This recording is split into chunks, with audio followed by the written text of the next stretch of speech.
Salut tout le monde les gars, c'est Fishing Canal, on se retrouve pour une nouvelle vidéo. Je ne vous avais pas oublié, ça fait 2 mois qu'on n'a pas sorti de vidéo, mais je ne vous ai pas oublié, vous êtes très chers dans mon cœur, ne vous inquiétez pas. Et je compte pas terminer nos aventures maintenant. Mais donc, ouais, ça fait 2 mois qu'on n'a pas sorti de vidéo, je suis de retour, cette fois avec un format un peu plus différent qui arrivera, qui va être beaucoup plus présent sur la chaîne pour les prochaines semaines. Tout simplement parce que la fermeture arrive. Voilà, malheureusement la fermeture arrive, donc je ne serai pas au bord de l'eau dans cette vidéo. Et comme je l'ai dit dans le cheat, comme vous l'avez vu à la miniature, sinon vous n'auriez pas cliqué, petit tuto texan aujourd'hui. Le genre de vidéo qui m'a servi quand j'ai commencé ma longue et grande carrière de pêcheur au carnassier, avec ironie. Mais voilà, petit tuto tout simple pour commencer ce format, le format des tutos, on va l'appeler, hein. De toute façon il n'y a pas 26 000 mots pour décrire ça. Mais un format qui va peut-être aider pas mal de gens qui ont été dans ma situation et qui ont été dans la situation de beaucoup de pêcheurs. Le tuto texan, je pense que c'est un tuto, on peut pas passer à côté, et c'est un tuto qui est très important. Donc j'espère que cette vidéo va vous aider pour faire vos premiers montages texans. Je sais qu'au départ je me posais énormément la question, je suis resté longtemps sans avoir l'astuce pour faire les texans. Et donc je voulais vous proposer un petit tuto. Et du coup, je vous invite quand même à rester jusqu'à la fin de la vidéo, même si vous êtes là que pour le tuto à la base. Voilà, parce que j'ai beaucoup de projets à venir, projets un peu différents durant la fermeture, mais qui seront tout aussi intéressants je pense, et j'en parlerai après le tuto. Donc voilà, les gens qui sont venus pour le tuto, je vous laisse avec le tuto maintenant, mais n'hésitez pas à vous abonner et à rester jusqu'à la fin de la vidéo pour découvrir un peu ma chaîne et ce que je vais faire dans les prochains mois. Donc voilà les gars, on est sur le petit setup pour l'explication du tuto texan. Alors, il faut savoir que le texan, c'est un leurre qui se monte sur des leurres, que ce soit brochet, cendre, perche, voilà, tout type de leurre souple. Et donc, aujourd'hui, je vais prendre pour exemple les slick shad que j'ai l'habitude d'utiliser, puisque j'ai déjà des texans montés sur des slick shad. Il faut savoir qu'il y a aussi plusieurs types de montage texan. Je vais vous en présenter quelques-uns aujourd'hui, et principalement un montage en particulier. Donc moi j'aime bien pêcher en texan dans un montage particulier, parce qu'on peut l'utiliser dans un montage Carolina, un montage texan plombé normal. Enfin voilà, il y a pas mal de montages où on peut utiliser les texans. Mais moi je vais vous présenter un montage que j'affectionne tout particulièrement. C'est le montage chez Borashka. Voilà, qui se présente ici. Donc voilà, un texan. Et donc pour plomber ça, la petite TP juste ici raccordée. Pourquoi j'aime bien ce montage? Parce que quand on anime aux cendres, donc on va faire en dents de scie généralement, on va avoir un montage qui va plonger comme ça. Et là, comme on peut voir, c'est articulé, donc le plomb il est libre. Donc ça laisse une articulation en plus qui permet de bien coopérer comme on le voudrait, hein. Bon, après, vous retrouverez aussi des texans comme ça, donc avec le plomb directement intégré dans le texan. Bon, ces montages-là, je les aime, enfin c'est assez efficace, mais vraiment, je pense que le montage chez Borashka c'est vraiment meilleur que ce montage là, tout simplement parce que déjà de une, pour un peu que le leurre soit un peu mis en contrainte, on va avoir la jonction de la bouche juste ici, la bouche du leurre là, la tête du leurre qui a tendance à s'abîmer fortement et donc s'arracher. Voilà, on essaye de maintenir les leurres quand même en bon état pour les utiliser le plus longtemps possible. Et en plus de ça, comme je vous le disais juste avant, là il n'y a pas l'articulation. Il n'y a pas l'articulation du montage chez Borashka. Voilà, vous voyez la différence. Et donc on va avoir une animation moins articulée. Voilà pourquoi j'utilise pas forcément ce genre de TP, du moins dans la pêche du cendre. Maintenant j'utilise toujours certains texans comme ça pour les pêches de brochet où on anime devant les buissons en linéaire. Enfin voilà. Bon, maintenant je vous propose de passer au tuto de la vidéo, hein, le centre principal de la vidéo, qui est comment mettre un texan sur le leurre, parce que bah voilà, c'est une question qu'on se pose tous en débutant la pêche, et je pense que ça pourra servir à bon nombre de pêcheurs qui ont pour but de pêcher en texan. Voilà, c'est parti. Bon, du coup je me suis mis de mon petit Slick Shad coloris Autoliv que j'affectionne tout particulièrement si vous regardez les vidéos. Et donc voilà, le résultat final ça doit être ça. Donc après en option on peut rajouter une plombée. Mais le résultat final ça doit être ça. Voilà, simplement. Après une plombée elle est pas obligatoire. Hein. Parce que là je pêche le cendre, donc faut faire des animations en dents de scie. Mais par contre, si vous pêchez le broc et que vous aimez bien pêcher planant, c'est-à-dire le leurre qui coule tout doucement pour avoir une animation assez lente, ce qui plaît beaucoup au brochet, par exemple quand on pêche en flotte tube ou dans les obstacles, n'hésitez pas à pêcher comme ça hein, sur des leurres assez planants, voilà, donc sans plomber, un leurre qui va descendre tout doucement, et des fois c'est à ce moment-là que le brochet vient le taper. On a notre leurre sans le texan qui est juste ici, là il n'y a plus rien. Comme on peut le voir. On va venir se munir du texan. Je vous expliquerai après comment choisir les texans en fonction de la taille du leurre. Et donc voilà. Là on est là. Ce qu'on va faire, c'est qu'on va planter le texan dans la tête du poisson. Voilà, comme si on enfilait une tête plombée. Sauf que là, la différence de la tête plombée, on va venir ressortir le leurre juste en dessous des yeux à peu près là. Ça dépend, ça varie selon les leurres, hein, mais en général c'est à peu près tout le temps la même chose. Hop, voilà. On l'a fait passer dans la tête. Surtout ne plantez pas au-dessus de la tête, il faut vraiment planter comme si on plantait une TP. Et on va faire remonter le leurre comme ceci, jusqu'à la hampe. Donc là on a le leurre qui est comme ça, ou comme ça quand on le plante du coup. Et là on va venir tourner le texan. À la base il était comme ça quand on a sorti le leurre. On va venir tourner le texan, comme ça, vers la droite. On va monter, et là on va le retourner, comme ceci. Faire passer le petit virage, là, de la hampe. Et voilà. Donc là déjà, on a mis le texan dans le leurre. Enfin, dans le leurre. On a fixé le texan sur le leurre. Hop. Et maintenant, là, on voit la taille. On voit où ça s'arrête. Le texan, il fait cette taille-là par rapport au leurre. On va venir placer son doigt ici, là, juste à la hampe. Et on va planter le leurre juste en dessous d'où on a notre doigt. Vous mettez votre doigt au-dessus, là où l'hameçon est censé ressortir. Et dès que vous sentez la pointe de l'hameçon, hop, vous ressortez l'hameçon. Et voilà, votre montage texan est terminé. Voilà, hein. On peut regarder. Ça sort bien où il faut, là, dans la petite fente. Il y a certains leurres qui ont cette fente là, comme sur les Slick Shad ou les Slick Finesse. Je peux vous montrer un Slick Finesse si vous voulez. Bon là c'est une TP normale, mais il y a aussi la fente. Et il y a également la fente en dessous. Voilà, pour faciliter le passage du texan. Donc voilà, on voit bien que c'est des leurres qui sont faits pour aussi accueillir un texan. On peut le pêcher avec une TP normale ou avec un texan. Et voilà. Donc là c'est le même montage, si ce n'est qu'il y a la plombée en plus. Donc si vous voulez faire le montage chez Bourashka, je vais vous montrer comment. Donc ça c'est interchangeable, mais généralement quand vous achetez un montage chez Bourashka, il y a aussi le plomb avec, tout simplement. Mais vous pouvez toujours changer la plombée de leurre, si vous l'entendez, si vous le voulez. Donc on va venir faire glisser le plomb. Voilà, bon ça prend... C'est pas forcément facile à sortir tout le temps puisque... Voilà. Puisque c'est fait pour que ça reste bien en place. Donc voilà, on a le plomb qu'on va venir déposer ici. Hop, là on va prendre la petite agrafe. On va venir sortir, voilà, ça du leurre, de l'œillet, de l'hameçon. Donc voilà, on a notre leurre là au même point que notre petit slick Autoliv là. Et donc, là on fait le chemin inverse. On va venir mettre la genre de petite agrafe dans l'œillet de l'hameçon.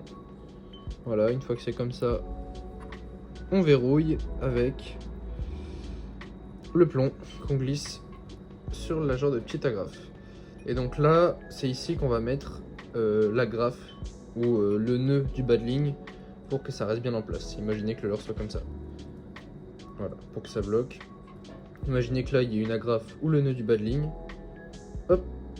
Et voilà, on est prêt à pêcher en texan. Bon, maintenant on va passer à la deuxième partie du tuto, comment choisir le texan en fonction du leurre. Donc moi ce que je vous propose, c'est quand vous êtes au magasin, au bout d'un moment on connaît les tailles suivant les tailles de leurre, mais quand on débute la pêche, et je pense que vous êtes ici sur ce tuto pour savoir comment on fait, et donc je vais utiliser un autre texan, parce que là du coup notre montage est fait, je vais pas le retirer. On va utiliser ce petit texan qui est beaucoup plus petit. Et donc, je vous propose avec moi de chercher un leurre qui pourrait correspondre à la taille du texan, juste ici. Donc comme je vous disais, je vous propose que quand vous allez dans un magasin, vous voyez un leurre qui vous plaît ou autre que vous voudriez avoir et monter en texan. Donc vous prenez le leurre ou la pochette de leurre. Et vous allez venir dans le rayon texan, dans le rayon TP texan, pour comparer le leurre que vous avez choisi avec le texan, les différentes tailles de texan, et donc trouver celle qui conviendrait. Hop, donc on va prendre ce leurre là, voilà, je le prends au hasard, c'est juste que ça me semble assez kiff-kiff. Et là du coup, vous allez faire comme si le texan était à l'intérieur du leurre. Voilà, on va venir placer l'œillet ici quelque part, et voir où il va ressortir. Voilà, et donc là je pense que c'est la bonne taille. Exact, c'est parfait. Donc voilà, on a notre petit tuto. Je vous propose une dernière fois, pour vous aider encore une fois, de voir comment on peut choisir une taille de texan en fonction du leurre. Et donc là j'ai pris le petit texan que je vous ai montré tout à l'heure. Vous savez que j'affectionne pas forcément ce type de texan, mais on va voir, par exemple avec ce leurre là, donc là aussi, hein, on voit que c'est vraiment des leurres faits pour ça. Il y a une fente aussi. Donc là, voilà, j'ai pris un leurre au pif, je pense que ça va correspondre à peu près. Mais j'ai pris un leurre au pif, vraiment. Bon, je vais pas enlever la TP parce que c'est la même chose. Mais en gros, voilà, on fait la même chose. On fait comme si la bouche, la petite tête du leurre arrivait ici, là. Et on regarde où l'hameçon va ressortir. Donc là, en l'occurrence, ce sera ici. Et c'est également la bonne taille. Voilà. Bon, du coup, j'espère que le tuto vous aura plu. Restez sur la vidéo. J'ai d'autres choses à dire. Je vous l'ai dit en début de vidéo, mais j'ai d'autres choses à dire pour faire un point sur tout ce qui est vidéo, etc. Ce qu'on va tourner pendant la fermeture. Bougez pas, j'arrive. Bon, voilà, du coup, vous avez vu le tuto texan. Si vous êtes jusqu'ici, j'espère que vous allez rester jusqu'à la fin, parce que j'ai beaucoup d'explications. Alors, premièrement, ça fait un moment que j'étais absent, je voulais justement vous parler de ça ici en mode un peu FAQ. D'ailleurs, si vous avez des questions, n'hésitez pas à m'en poser sur la chaîne, sur moi, sur tout ce que vous voulez. N'hésitez pas à m'en poser et je ferai peut-être une vidéo réaction à vos questions, c'est toujours important. Même si là c'est que le début de la chaîne, je peux poser ça là et faire attendre un peu pour que vos questions se multiplient et sortir une vidéo plus tard. Mais donc ouais, mon absence pendant peut-être 2 mois, là ça fait 2 mois la dernière vidéo je crois, à part le short que j'ai sorti la semaine dernière. Et donc je voulais revenir là-dessus. Sachez que comme j'ai dit dans l'intro de la vidéo, je ne vous ai pas oublié, hein. C'est juste, honnêtement, j'ai été à la pêche, j'ai filmé mes sessions, mais j'ai fait une décroche, c'est tout. J'ai fait une décroche, c'était un beau centre de 70 je pense.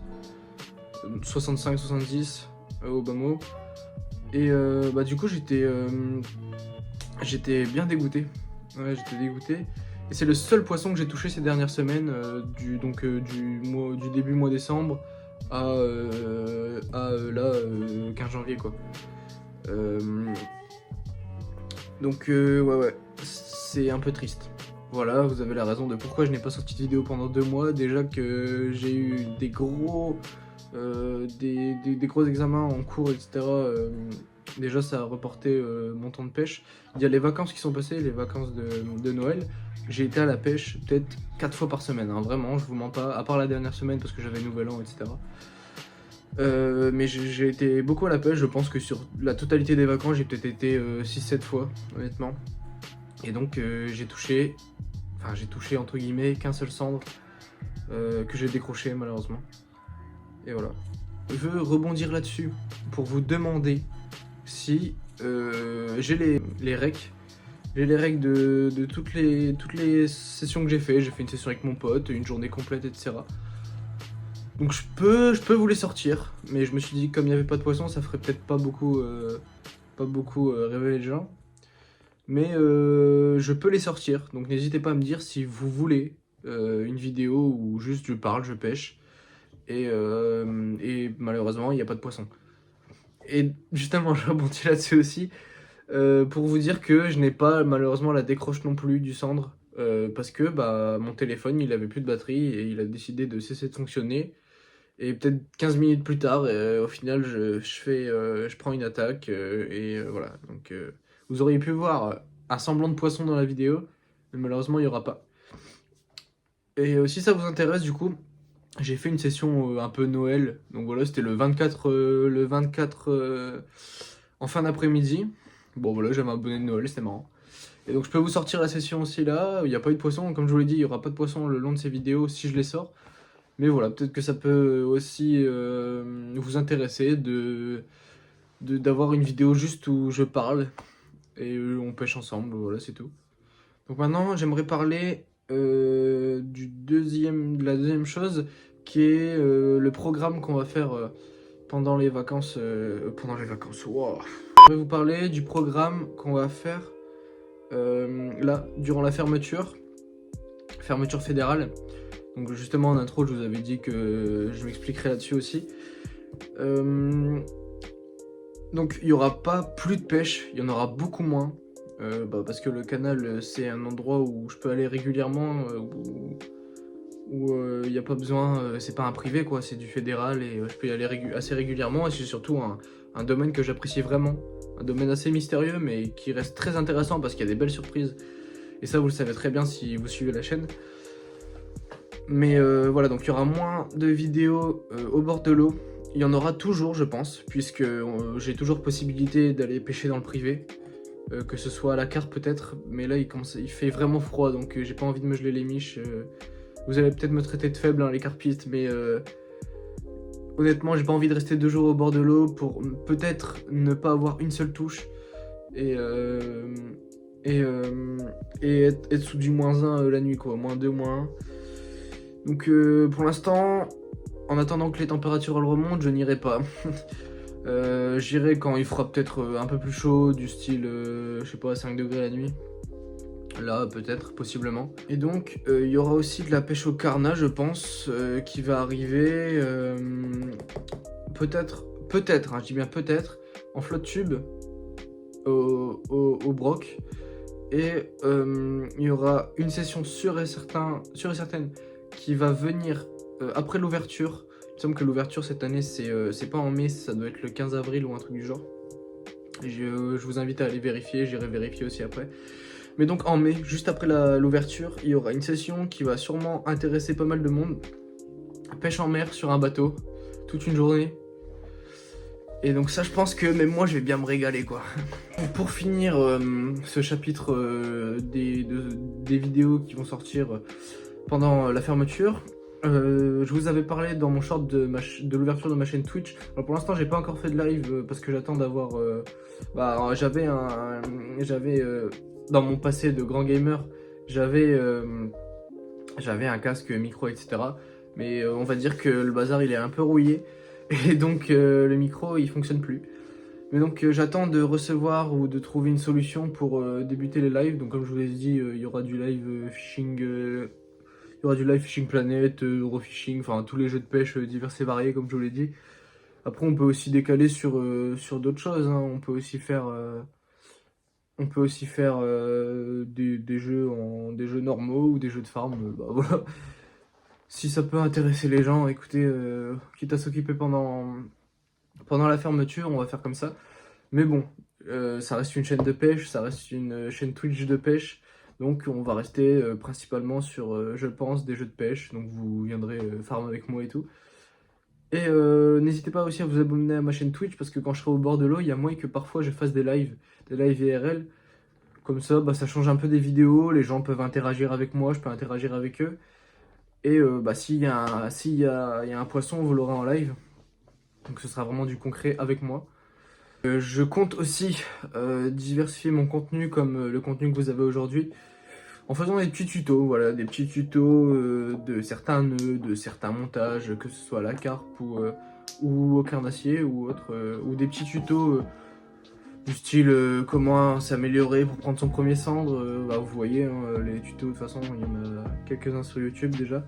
Mais voilà, je rentre dans ce game-là, histoire d'occuper un peu la chaîne pendant la fermeture, et j'espère que ça va vous plaire. Voilà, là j'ai fait le récap de tout ce que je voulais dire. De base, je voulais faire... à la base, je voulais faire chapitre 1, l'explication de pourquoi j'étais pas là et les vidéos que je peux sortir si vous voulez. Chapitre 2, ce qui va se passer sur YouTube cet hiver. Et chapitre 3, ma chaîne Twitch. Mais bon, j'ai tout regroupé en deux. Et donc voilà, donc n'hésitez pas à me dire si vous voulez voir les vidéos pour avoir peut-être un peu plus de contenu sur YouTube. N'hésitez pas à me dire si vous voulez voir les vidéos que j'ai faites durant ce mois de décembre. Et n'hésitez pas à vous abonner à ma chaîne Twitch. Je la mettrai dans la description si j'y pense. Et voilà, donc j'espère que cette petite vidéo, ce petit tuto vous aura plu. J'espère que cette petite explication sur la chaîne vous aura plu aussi. J'espère que les gens qui étaient venus pour le tuto à la base sont restés jusqu'ici. Donc voilà, passez une bonne soirée. Je vous dis à la prochaine pour de futures aventures. Abonnez-vous. Ciao.